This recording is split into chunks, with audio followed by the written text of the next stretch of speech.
আমরা প্রিভিয়াস ক্লাসে ডিসকাস করেছিলাম কাজ কিভাবে পাবো। এরপরে ডিসকাস করছি 6 নম্বর পয়েন্ট, গিভ অডিশন। অডিশন কী কী ধরনের হয়? অডিশন দু ধরনের হয়, একটা ওপেন অডিশন, একটা short listed audition. Open audition কি? ওপেন অডিশন হলো যেটা আপনারা ফেসবুকে, ইনস্টাতে বা ইউটিউবে বা টিভি চ্যানেলে, নিউজ পেপারে, রাস্তায় রাস্তায় পোস্টার, সব জায়গা আপনারা অডিশনের খবর পেয়ে যান। তো ওটা হলো ওপেন অডিশন।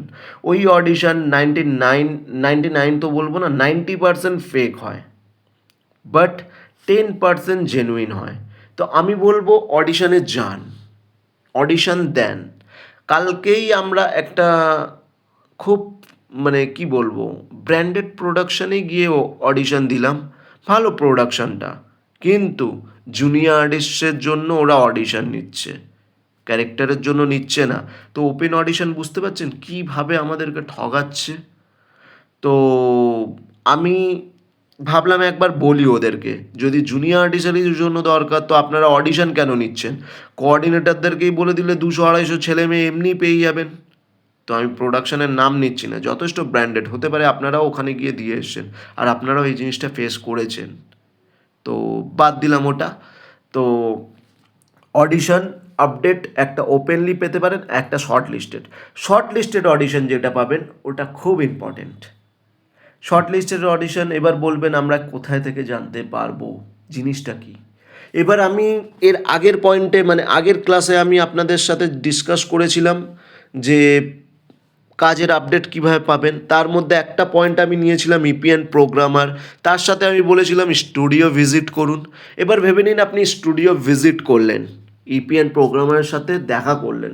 হতেই পারে আপনি দেখা করতে গেলেন আর আপনার লুক ওদের ভালো লাগলো বা কোনো ক্যারেক্টারের সাথে ম্যাচ খেলো, তো ওরা হঠাৎ বলতে পারে ভাই তুমি এক্ষুনি একটা অডিশন দাও। যখন তুমি ওই অডিশনটা দিলে আর সঙ্গে সঙ্গে তুমি কাজের একটা অপরচুনিটি পেয়ে গেলে, যদি ভালো অডিশন দাও। বা এটাও হতে পারে আজকে হয়তো ওই প্রোগ্রামের কাছে বা ইপির কাছে সময় নেই, তো ও বলবে ভাই তুই কালকে আয়, তুই কালকে এসে একটা অডিশন দিয়ে যা। তো কখনো মিস করবে না, দিয়ে যাবে। যেহেতু তুমিও জানতে না ওই সময় তোমার অডিশন নেওয়া হবে, বা ওরাও জানতো না যে তোমার অডিশন নেবে। যেহেতু তোমাকে ভালো লেগেছে, তো তুমি প্রথমত দুটো জিনিস হতে পারে, একটা অডিশনের সুযোগ পেতে পারো, একটা ডাইরেক্ট কাজ দিয়ে দিতে পারে, দুটোই হতে পারে। তো এইভাবে যখন অডিশনের খবর পাবে, বা তুমি রাজ চক্রবর্তীর হাউসে গেলে, সৃজিত মুখার্জি গেলে, কৌশিক গাঙ্গুলি গেলে, বুম্বাদা গেলে, ওখানেও হয়তো বলতেই পারে তোমাকে হুট করে একটা অডিশন দিয়ে দে ভাই। এইভাবে যদি অডিশনের খবর পেয়ে যাও তো তোমার লাক খুব ভালো। আর এটাকেই বলে শর্ট লিস্টেড অডিশন। দেন তুমি এদের সাথে যখন পরিচয় হয়ে যাবে না, তো তোমাকে সবসময় যেতে হবে না, তোমাকে কল করে নিজেই বলবে ভাই কালকে অডিশন আছে তুই এসে দিয়ে যেত। তো এই এটাকেই বলা হয় শর্ট লিস্টেড অডিশন। আশা করি open audition and shortlisted অডিশনের ডিফারেন্স বুঝতে পেরেছো। এরপর হলো short character and junior artist role. এবার ভেবে নাও শর্ট ক্যারেক্টার পাওয়া চালু করে দিয়েছো, যদি 6 নম্বর পয়েন্ট পর্যন্ত ঠিকঠাকভাবে এগোতে পারো, কোঅর্ডিনেটর, আর্টিস্ট, সাপ্লায়ার বা এদেরকে ধরে নিতে পারো, তো তুমি শর্ট ক্যারেক্টার পেতে পারো।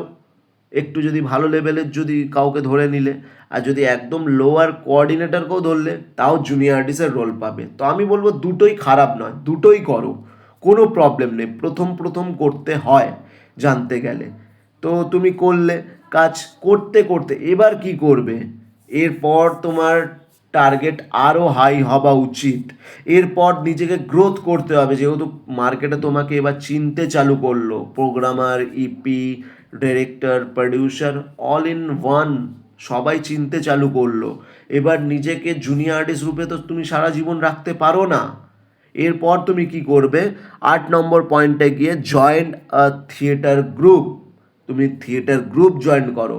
থিয়েটার গ্রুপ যখন জয়েন করবে তখন তুমি ভালোভাবে জিনিসটাকে প্র্যাকটিস করতে পারবে। এবার তুমি বলবে স্যার আমি তো এখানে লার্ন অ্যাক্টিংয়ের সময় আমি অ্যাক্টিং শিখে নিলাম, তো এখন থিয়েটার গ্রুপ কেন জয়েন করবে? ভাই এইটুকুনি তুমি করছিলে কাজের জন্য, কাজ পাওয়ার জন্য।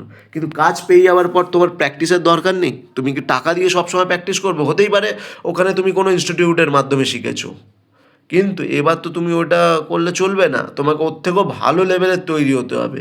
তো থিয়েটার গ্রুপ জয়েন করতে পারো, নয়তো নিজের বন্ধু বান্ধব মিলে একটা ডিসকাশন, একটা পার্ট রাখো, যেটা আমরা করি ডিসকাস পার্ট, মাসে একবার করে তুমি আমাদের সাথেও এসে জয়েন করতে পারো। আমরা মাসে একবার করে ওপেন এরিয়ায় ওয়ার্কশপ রাখি, 4 ঘন্টা 5 ঘন্টা আমাদের ওয়ার্কশপ চলে। তো ওই ধরনের কিছু করতে পারো। বা আমি যে তোমাদেরকে শেখাচ্ছি, বলছি, এটাও একটা শেখার পার্ট, তুমি এটাও করতে পারো। আমি যতটা চেষ্টা করি পুরো টানা রেকর্ডিং করে যাই, আমি কিন্তু কাট করি না মাঝখানে, চেষ্টা করি, খুব রেয়ার কন্ডিশনে হয়ে যায়, কিন্তু আমি চেষ্টা করি টানা বলি। একটা দুটো যদি ভুল উচ্চারণ হয়ে গেল আমি রেকটিফাই করতে যাই না। আমি জানি আপনারাও বুঝতে পারছেন, যেহেতু আমি টানা করছি, তো আমি বলবো এটাও আমার ট্রেনিংয়ের একটা পার্ট, কথা বলার একটা পার্ট। তো তোমরা করো, কথা বলতে শিখবে, নিজেদের সাথে কথা বলো, খুব ইম্পর্ট্যান্ট একটা পার্ট। নিজেদের সাথেও আমরা নিজেরা কথা বলতে পারি না। তুমি আয়নার সামনে দাঁড়িয়ে কিছু একটা বকবক করো, দেখবে তুমি আধা সেকেন্ড, 1 মিনিট ঠিকঠাক বললে, মানে হাফ মিনিট 1 মিনিট ঠিকঠাকভাবে বললে, তারপর তুমি নিজেই ভাবছো, মাথা চুলকাচ্ছ, কী বলবো কী বলবো না, কথা বেরোচ্ছে না, তো ক্যামেরার সামনে কীভাবে বলবে? তো প্র্যাকটিসের দরকার। এই প্র্যাকটিসটা যদি তোমার হয়ে যায়, তো তুমি এর পরে ভালো অপরচুনিটি পেতে পারো, যেহেতু নিজেকে তৈরি করতে হবে। দেন 9 নম্বর পয়েন্ট হলো প্র্যাকটিস এভরিডে। এইটা আমি নেক্সট ক্লাসে বলবো।